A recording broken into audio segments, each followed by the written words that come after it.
Comecei no futsal, né, jogando no Vila Isabel, no Magnata, depois Vila Isabel, e fui treinar no Fluminense. E fiquei no Fluminense 6 meses. Só que eu perdia 2 aulas por dia para treinar no Fluminense. E eu queria ser engenheiro eletrônico.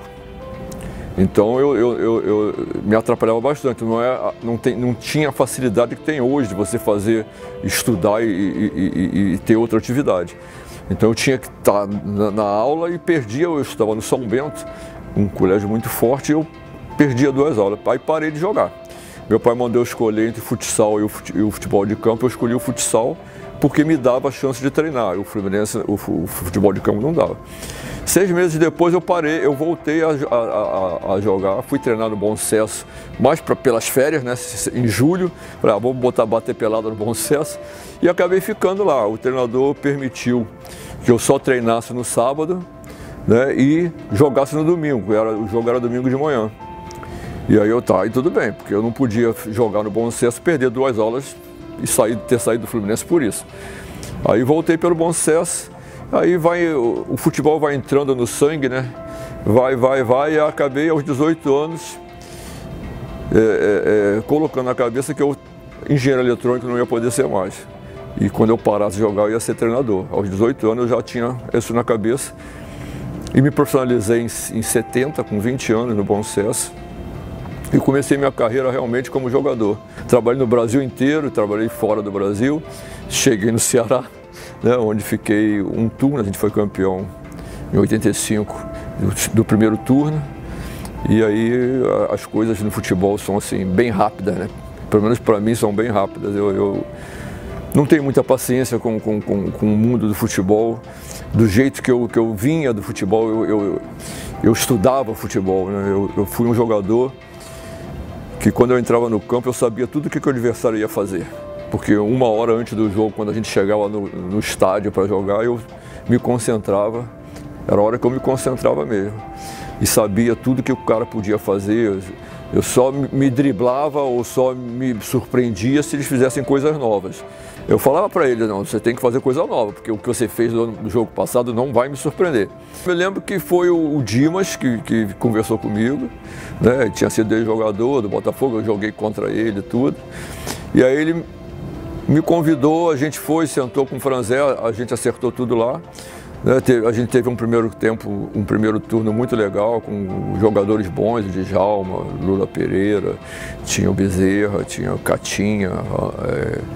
Então, assim, eu não me lembro de todos, mas assim, foi início de carreira, porque eu tinha começado em 82, isso foi em 85, então 3 anos de carreira para treinador é muito pouco ainda, né? Toda hora é um momento novo.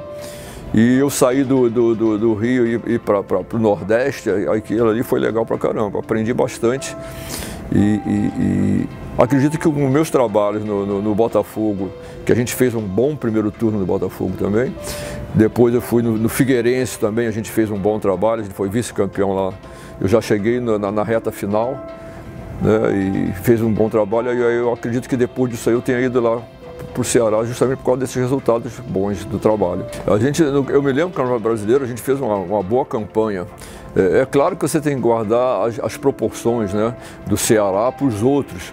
Né? Os outros tinham uma equipe muito forte, com jogadores caros. Então assim, foi um campeonato que, em relação aos outros, não era para a gente ganhar nada. Né? Todo jogo era para a gente perder, em relação do investimento dos outros clubes.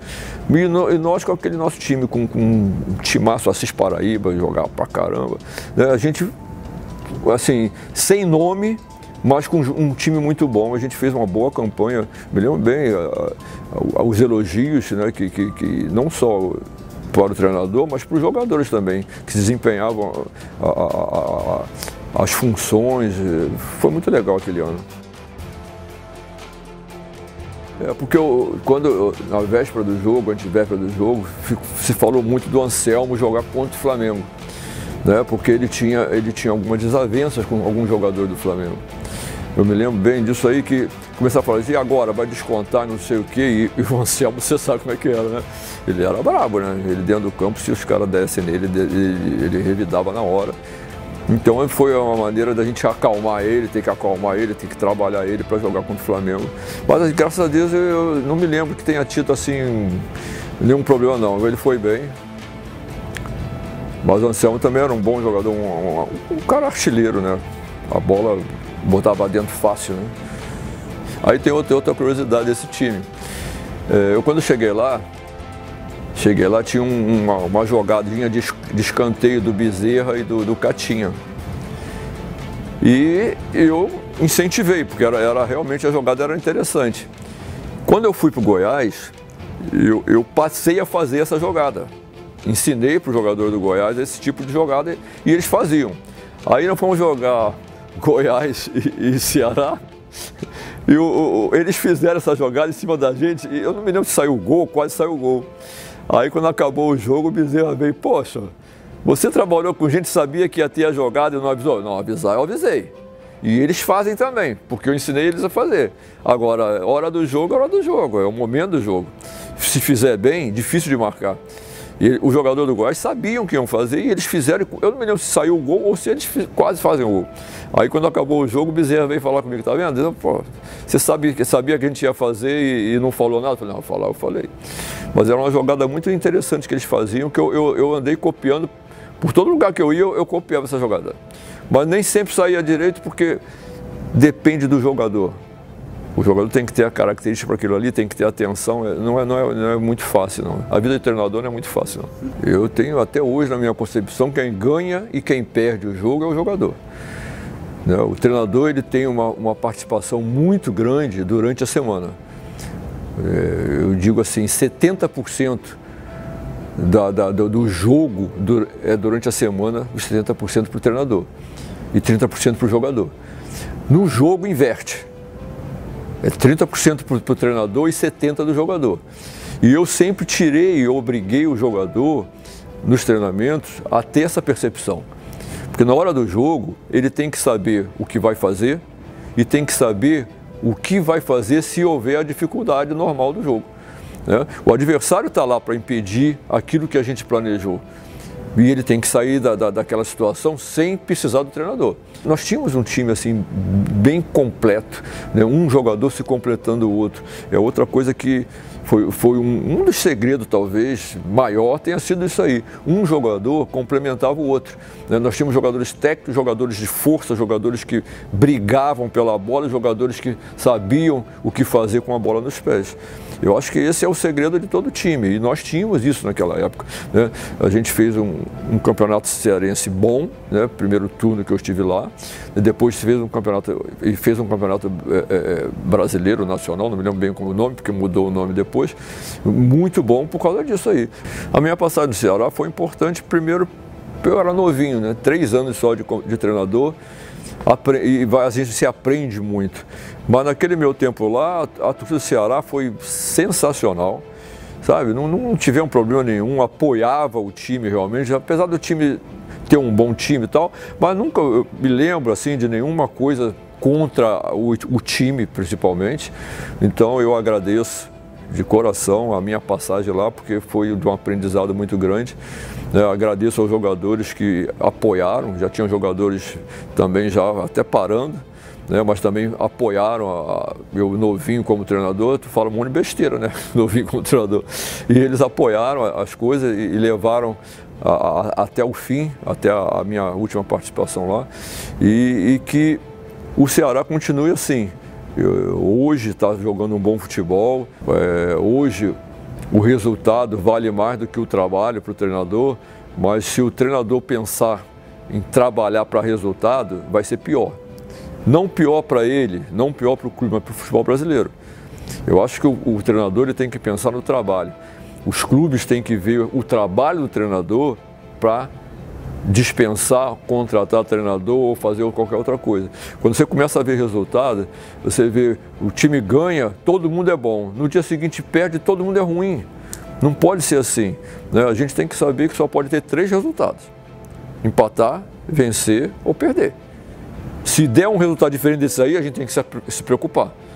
Agora, se você entra no campo sabendo que só pode ter esses 3 resultados e quando há um resultado que você não gosta, você faça uma mudança drástica, dentro do grupo, porque na hora que você tira um treinador, você fez uma mudança drástica, volta para o zero. Todo aquele trabalho que o treinador fez de pré-temporada e tudo, volta para o zero.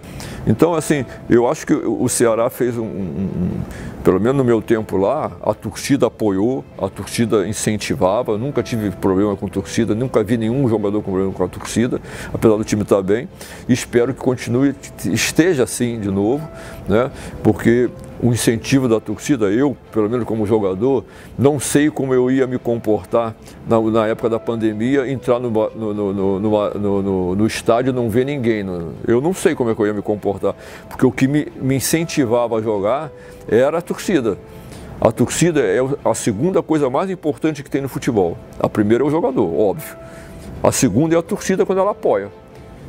Quando ela não apoia, é a pior coisa que tem no futebol, porque o jogador ele entra no campo emocionalmente desgastado já, né? Porque tem uns problemas de família, tem uns problemas de treinamento. Aí chega lá, a torcida vaia, o emocional do cara vai embora.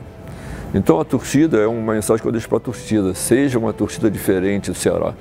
Apoie o seu jogador nos piores momentos, apoie o seu clube, seu treinador nos piores momentos, porque na hora que está tudo bem não precisa nem torcida, mas na hora que está ruim é que a torcida precisa incentivar. Eu, pelo menos, era movido a incentivo da torcida. Eu chegava no Maracanã, nunca cheguei de fone no ouvido, não.